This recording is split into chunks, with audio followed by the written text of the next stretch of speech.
So guys, as I'm recording this, Warzone 2 is trending on Twitter. The longer this game is being around, the more controversial it seems like it gets, right? More and more people are complaining about it, more and more people are upset about it, and for the first time since launch, it is close to falling under 100k players on Steam. Now keep in mind, this includes Modern Warfare 2, the multiplayer, the single player, as well as Warzone 2, so it's not just Warzone 2, and it's only on Steam. We don't get player numbers from the consoles, but indeed, if you look at the numbers directly on Steam charts, then you can see here, this is where the game launched. Warzone 2 came out on the 16th of November, I believe, and we're jumping from 174,000 to 416,000 players, and since then it has been more or less a steep decline of players. Right now we're sitting at 131,000 players overall, but if we're looking at the last 48 hours, it already has fallen under the 100k consecutive players. Here, for example, at midnight, January 6th, it's 89,000 players. And then again on 10 a.m. on January 6th, shortly thereafter, it's again 83,000. So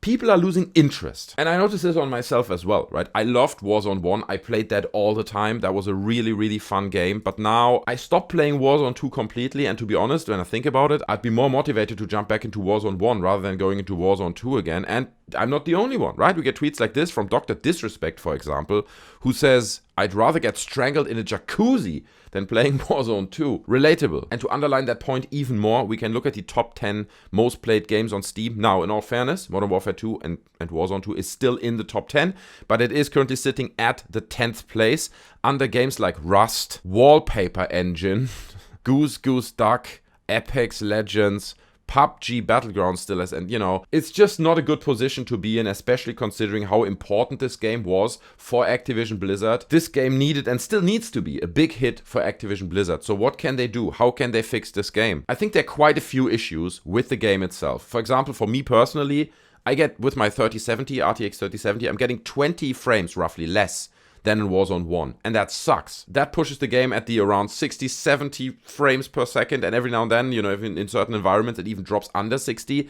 That's unplayable. For a game like that, that is unplayable. Top of that, you have glitches, you have bugs, you have problems with hackers. You can see it. There are countless videos on Twitter where people are sharing all those. And then for some weird reason, they nerfed the game coming from Warzone 1 in really weird ways. The short time to kill. What's going on with that? That's just weird. The weapon balancing. Suddenly you have a menu, like an item, a backpack menu that you need to actively manage. I don't think that's an improvement, okay? You have the two-team gulags. You have the UI that just sucks and is really weird when you compare it directly to the predecessor. You have the map design. Now on that particular point, opinions differ a little bit. Like for example, we get this clip from Nadeshot, and I put my headphones on so I can actually listen to it. I think Verdansk in Warzone 1 was actually like an accident. You know what I mean? Because Doc had played it early, in its early stages. He had sent me a text. He's like, this game is going to be like the worst AAA release we have ever seen. And I don't know if it was to that degree, but he's like, yeah, it's not good. So I was worried, but Warzone 1, I was super addicted to for 6 months, and now with Warzone 2, I actually think the map is better than Verdansk in almost every single way. Now, okay, fair enough. That's his opinion. That's all good, and he's obviously a pro Call of Duty player. But somehow my thought on this is also that, obviously he is very well connected with the devs of Call of Duty, with Activision Blizzard. I'm sure they're paying some of his bills. I obviously don't want to claim anything that's not true, but if you're that big of a name within the Call of Duty community, like Nadeshot, you're all shaking hands and you want to stay friends with all these people. And I could absolutely imagine, and again, this is just me speculating. I'm not saying that's what's going on, but I could absolutely imagine that the devs, that Activision Blizzard communicates to people like that it's not going so well, okay? Player numbers on Warzone 2 are not as great, and, the feedback is not as positive as it was with Warzone 1. So it would help if some big names would put some positive words out there, hopefully inspiring others to play the game a bit more and giving it a second chance and so on. Again, just me speculating. It might be that Nadeshot really believes that the Warzone 2 map is better than Verdansk. I have a hard time believing that, and I would strongly disagree with it. But again, ultimately it's just opinions. So when it comes to the map design, you get all kinds of opinions. But what can Activision Blizzard do now, besides nerving all the things? Again, it would take significant changes in order to kind of bring it back to the level of quality and the simplicity that Warzone 1 had. Now they're going to introduce a Resurgence map, right, in Season 2. And I'm pretty sure that they have high hopes for that, because that is a point of criticism that you keep reading on Twitter and so on, where people are like, where's the Resurgence map? We need a Resurgence and so on. But while they may think that could turn the game around and save it and make a significant difference, and while it probably will bump up the numbers temporarily because it's new content, people will get back into it, the problem is not a missing Resurgence map.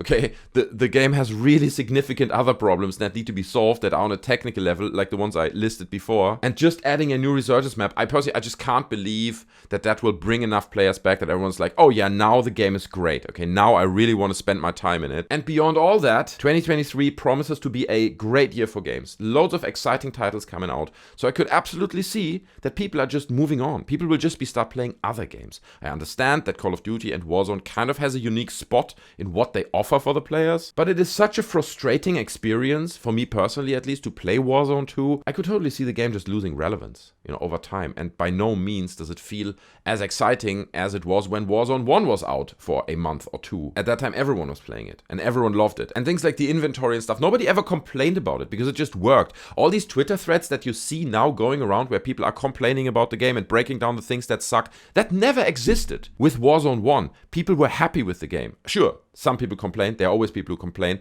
but the extent of it, and again, the reason why Warzone 2 is trending right now on Twitter, that never happened. So if I would be Activision Blizzard, I would look at this very, very carefully, and I would start to get quite concerned about this, because this is just the beginning, okay? And they do need a plan of action right now, how they can turn this around and how they can make this game more appealing to more people out there. Anyway, these are my 2 cents, 5 cents, however people say it. I will not be playing Warzone 2 in the near future. I simply don't care. I've lost interest in it unless they tweak the things that I spoke about, unless I see people on Twitter saying, wow, the latest update added 20, 30 frames per second to the game. They nerfed the time to kill. They have added a completely new map, and they're really making significant changes. Then I might check it out. Otherwise, I'll stay away. But what's your take on it? Do you agree? Do you disagree? Do you think Warzone 2 is the better game when compared to Warzone 1? Leave all that down in the comment section below. I'm really curious to hear your thoughts and to get kind of a bigger picture of what people are thinking about it, because maybe I'm alone with my thoughts, right? Maybe I'm the only one, besides like a few voices on Twitter, that do have this experience